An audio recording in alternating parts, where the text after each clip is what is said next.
Statistics is a great play field for calculus. But first of all, we have to get from data, we have to get functions.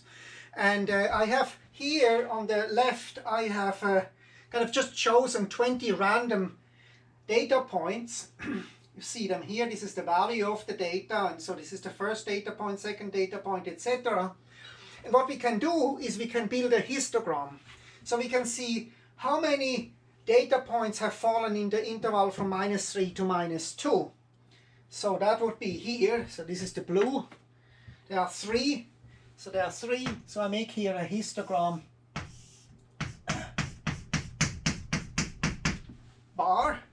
And then there are also 3 here, from -2 to -1.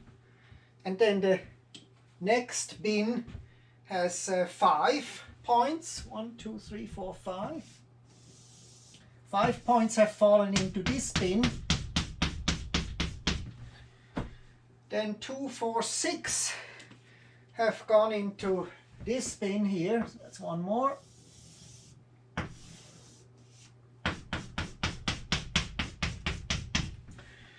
And there's only one which has fallen into this bin here. And then there are 2 more who have fallen into the last bin here.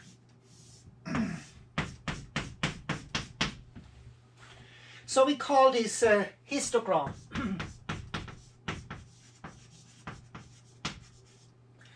Now, you're familiar with such pictures, but if you take these bins very small spaced, and here lots and lots of data, what happens is this approximates more and more a function. So you can make what one calls a smooth histogram.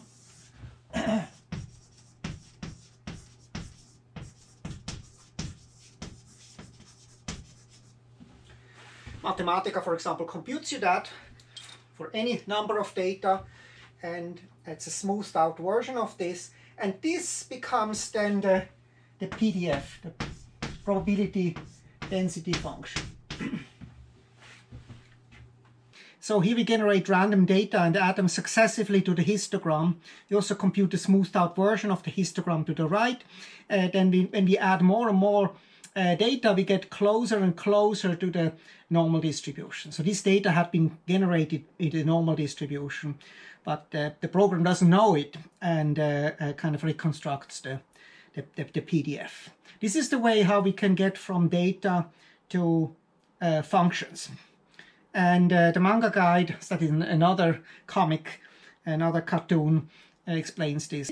Here again, we just generated random weighting data, and then draw this histogram, and then the smooth histogram, which is then getting closer and closer to the actual PDF. We have seen that also. This, of course, is in any statistics book, in any cartoon guide in statistics, and the Arcsine distribution is very important in mathematical physics or fractal analysis, and lots of places where it appears, mathematical physics.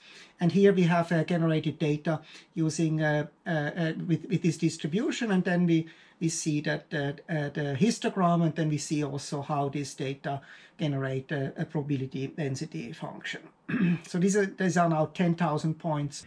Okay, I remind you quickly about what the probability density function and a cumulative distribution function is. That's where calculus comes in. So f of x is a PDF. So this is piecewise continuous, and positive, non-negative, and then the integral from -infinity to infinity. Total probability is equal to 1. So that's already where calculus comes in. It's an improper integral in general. Now we have also defined the function which goes from -infinity to x, f of t dt. and that's called the cumulative distribution function. So this is a monotone function.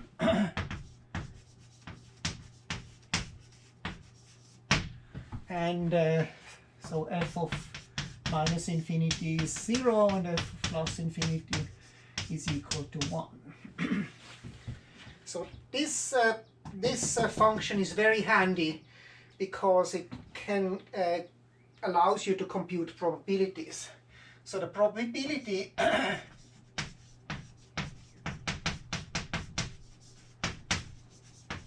data with this distribution are in interval AB, that's just an integral minus so let's say a to b f of x dx, and that can be written as f of b minus f of a.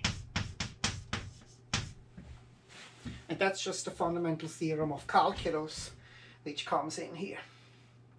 So if f of x is a PDF,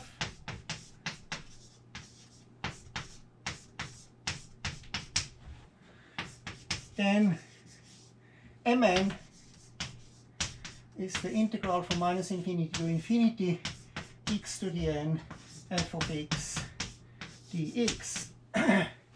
So this integral is called the nth moment.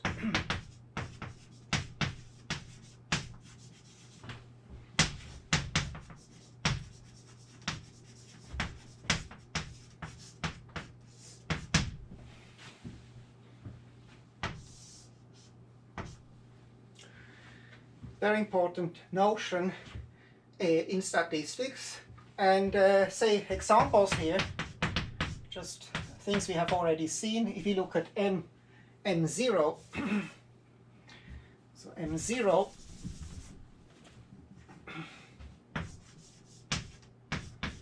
so that's the integral from minus infinity to infinity f of x dx.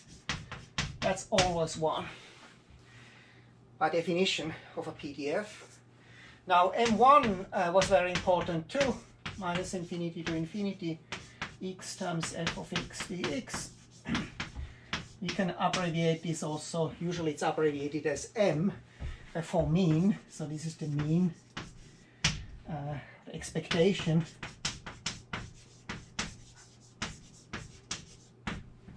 Or average.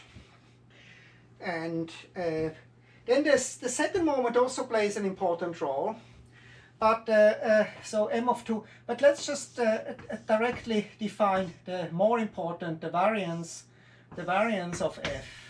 That's the second moment minus minus the square of the first moment. So this is called the variance.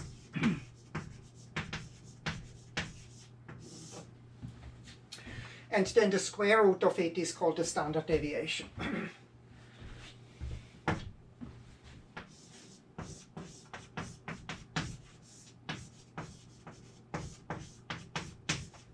The standard deviation.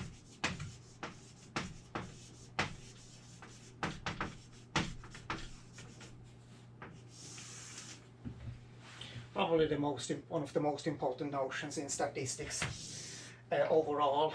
Let me just, while we are here, also define the central moments. So if we look at central moments are the integral from minus infinity to infinity, and then we just take x minus m to the n f of x dx. So these are called central moments.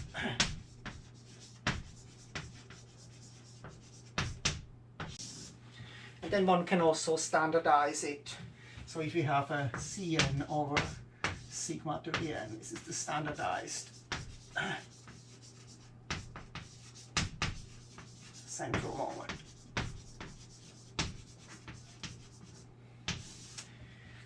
So there are, for example, the skewness here. That's one of the notions which one has, the skewness.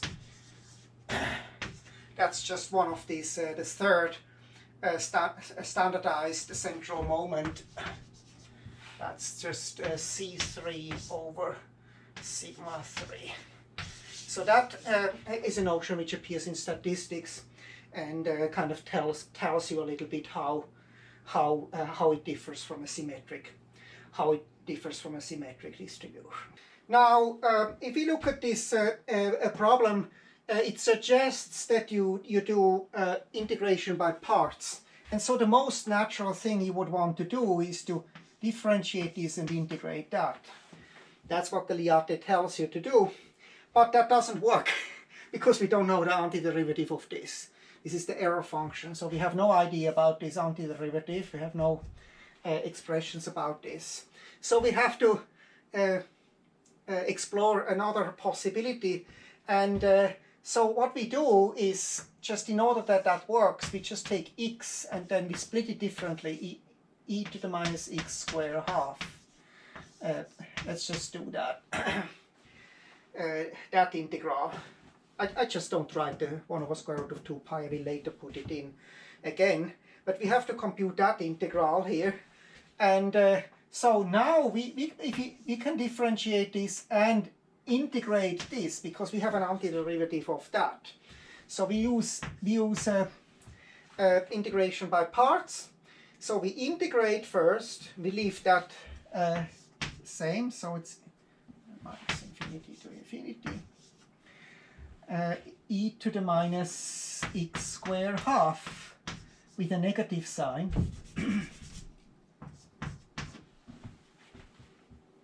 Let's double check this. When we differentiate that, we get a 2x minus 2x half. That's exactly what we have here. We get an x e to the minus x squared half. And then, so that has become this integral. Now we have to subtract, which means plus, and then the integral from minus infinity to infinity. Let me just put here minus infinity to infinity. The bounds also here. Minus infinity to infinity when we differentiate, which is 1 times e to the minus x squared half dx.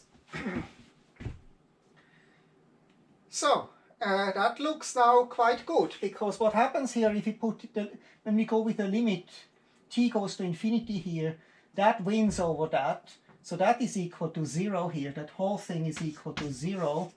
And then plus the integral 1 times e to the minus x squared half dx minus infinity to infinity. We know this is square root of 2 pi. So we see very nicely that this integral here, m2, is actually just very nicely is equal to 1. So the variance, let's just compute the variance of f. So that's m2 minus m squared. By the way, we can the m we have seen is equal to 0. That's just m2. That's equal to 2. Is equal to 1. And then the standard deviation of f is the square root of the variance of f. And that's also equal to 1. So this standard normal distribution has a variance of 1, and m is equal to 0 here. M is equal to 0. Let me just here, there's kind of something funny going on here. We can actually write the variance also in general.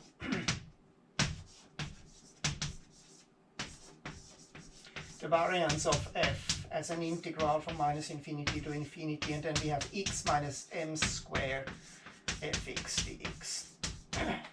And the reason is because if we FOIL this out, we get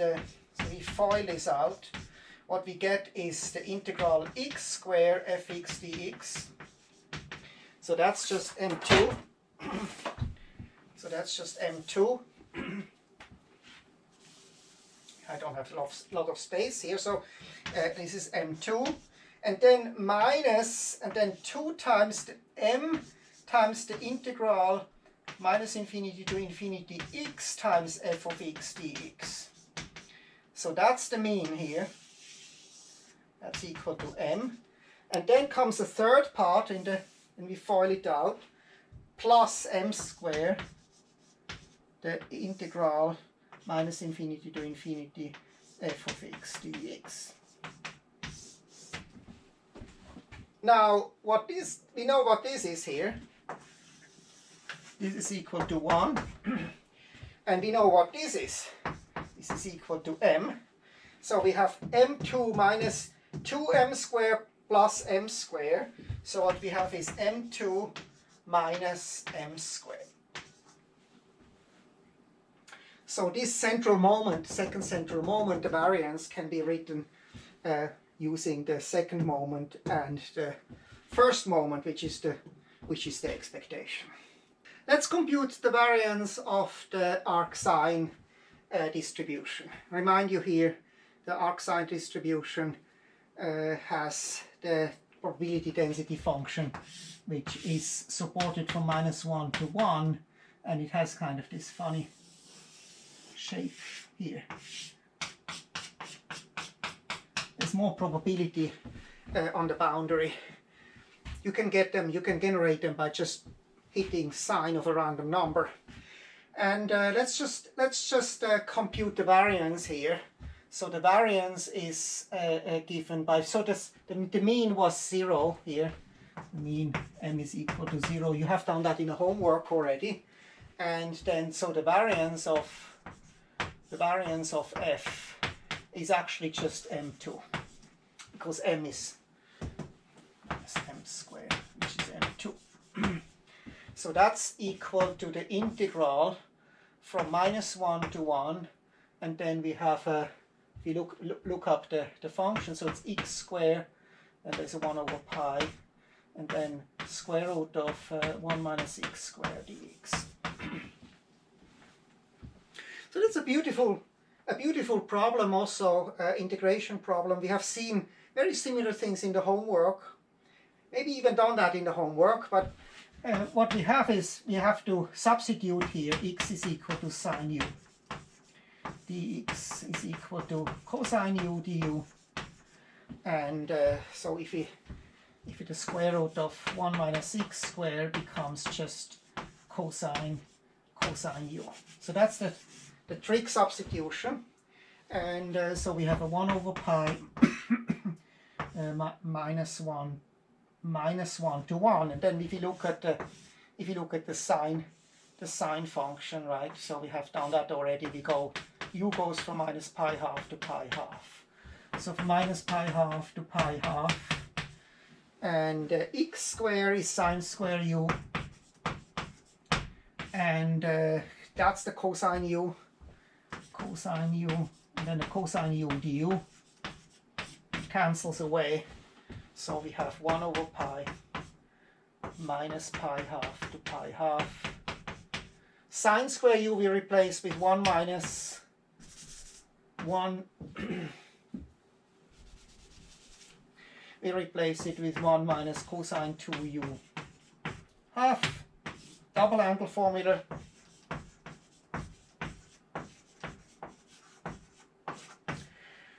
And du. So that's no problem here. When we get that, we get the pi half. So this is equal to 1 half.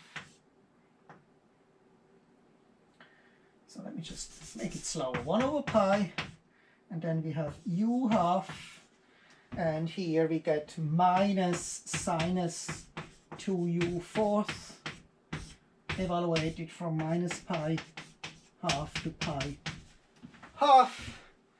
That is 0 here. Here we get a pi half, so this is equal to 1 half.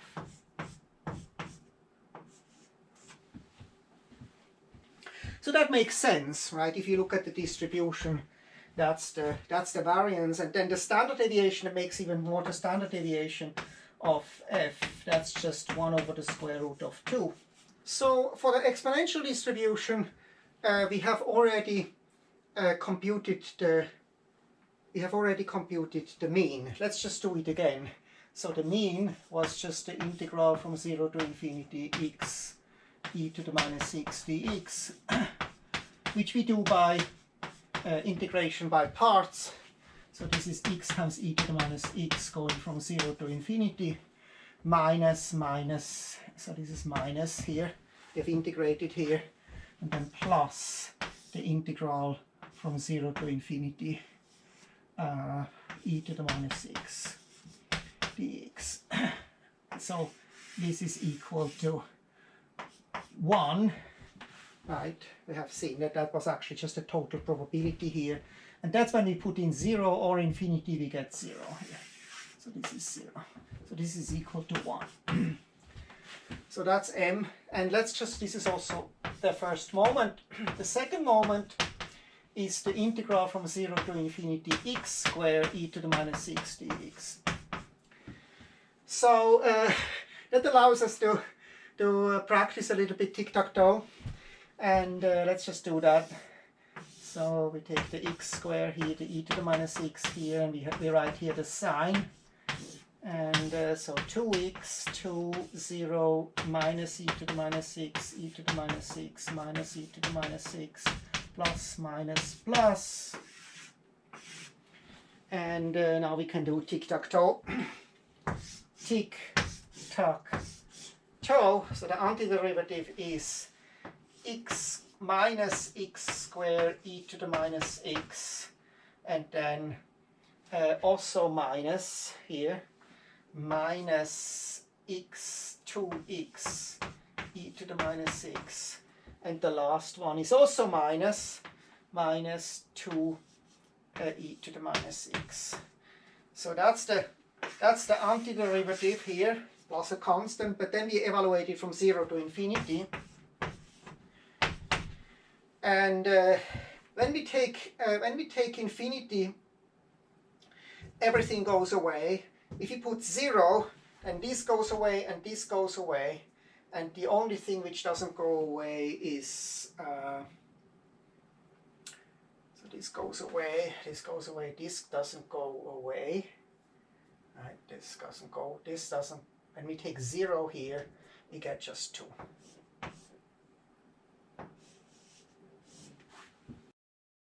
Not the Gangnam style, it's the manga style. The reason is that this integral is equal to square root of 2 pi. In this case, we are on the positive part. Here, this is on the entire real axis.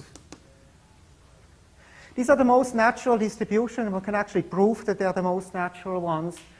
It's not square root of 1 minus x squared. It's 1 over square root 1 minus x squared. So at 0, the function is really 1. But what happens with this function? And if it's something like that, what happens with the function when we reach 1? Simplify. Yeah, it goes to infinity.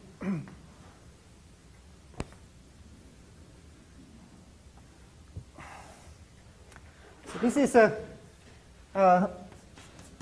is the function. It goes to infinity. It has a pole here, and let's just see what we get. We can nevertheless compute this if and it's 0 everywhere else. Actually, we also assume it to be 0 here at these poles. And what happens if we integrate this from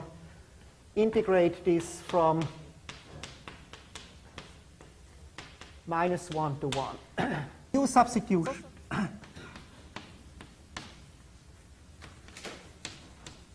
So we start with a 1 over square root 1 minus x squared dx. And we want to get rid of the square root. We don't like this square root. And one way to get rid of square roots is to make a substitution, a nice substitution. So what happens if we take the square root of 1 minus x squared? See, the square root of 1 minus x squared is square root of 1 minus sine square u. And what is that? Cosine u. That's cosine u. We have really got rid of the square root. So if we do this substitution here, what we get is something which is much simpler. Exactly, we get the 1 over cosine, so we have the 1 over cosine u. How wonderful! The cosine has even gone, and we get the integral of 1 du, which is u. And we fill it in back. What is u? If we solve for u here, if we solve for u, then this is the arcsine of x, exactly. This is the arcsine of x. And now we can add the constant, and we have the answer that is. So let's go back to this integral here. And so we know this is arcsine of 1 minus arcsine of minus 1.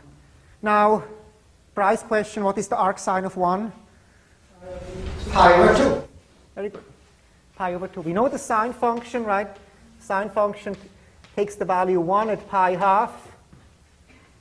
So the arcsine of pi half, arcsine of 1 is equal to pi half. We go backwards. And so this is pi half. The arcsine of minus 1 is minus pi half. So minus pi half is plus pi half. This is equal to pi. So we know this is equal to pi. And because this is equal to pi, we just divide everything by pi to get 1. So we take here 1 over pi. And then we get 1 over pi here. We get everywhere 1 over pi. We get 1 over pi here. Divide by pi, we get equal to 1. Everywhere we divide by pi, and we get a very nice formula that this is equal to 1. And so we know that this is really a distribution. So this is the expectation of the exponential distribution. What do we get? How do we compute this integral? Integration by parts. That's a typical example for integration by parts.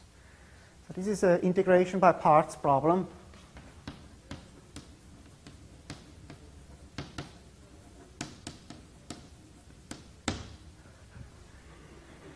So what do we do when we take integration by parts? We have to kind of split it up into two functions, u and then dv, and integrate one and differentiate the other. What do we integrate here and what do we differentiate? We differentiate x and integrate e to the minus x. Exactly. I usually don't write down the u and v like you have seen in this XKCD cartoon. It's kind of enough that you know you differentiate that and you integrate this. And so what do we do when we write, the first term we write down is no more an integral, but it's just a function where we first integrate or differentiate? We integrate, we just integrate, and so we integrate and then minus e to the minus x. So we have just integrated that. If this was u dv, we have now uv. Let me just, nevertheless, we have now uv. And now we take a minus sign, integral. And what do we do now? We differentiate and integrate. So it's 1 times minus e to the minus x dx, and we leave this bounds, and we have the bounds here.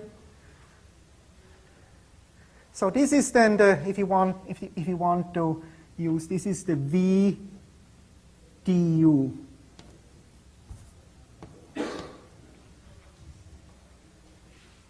Right. And so we are almost done, because now we can compute that that's equal to, what is the value here? If you put infinity, that's infinity times e to the minus infinity. But that's actually, if you plug in large numbers, you see, if you take 100 and e to the minus 100, that definitely goes to 0. When we put 0, we get also 0. So this whole thing is equal to 0. And then minus the integral from 0 to infinity. And then the minus cancels, so this is e to the minus x dx. And this is minus e to the minus x. We have seen that from 0 to infinity. Infinity, it's 0. 0, it's 1. So that's equal to 1. Few slides here. So what did we do today? So we have seen the PDF. That was a function which is non-negative and has integral 1. It can be more crazy like this, but the integral has to be 1. And then we have, if we integrate that, we get from minus infinity to x, we get the CDF, the cumulative distribution function.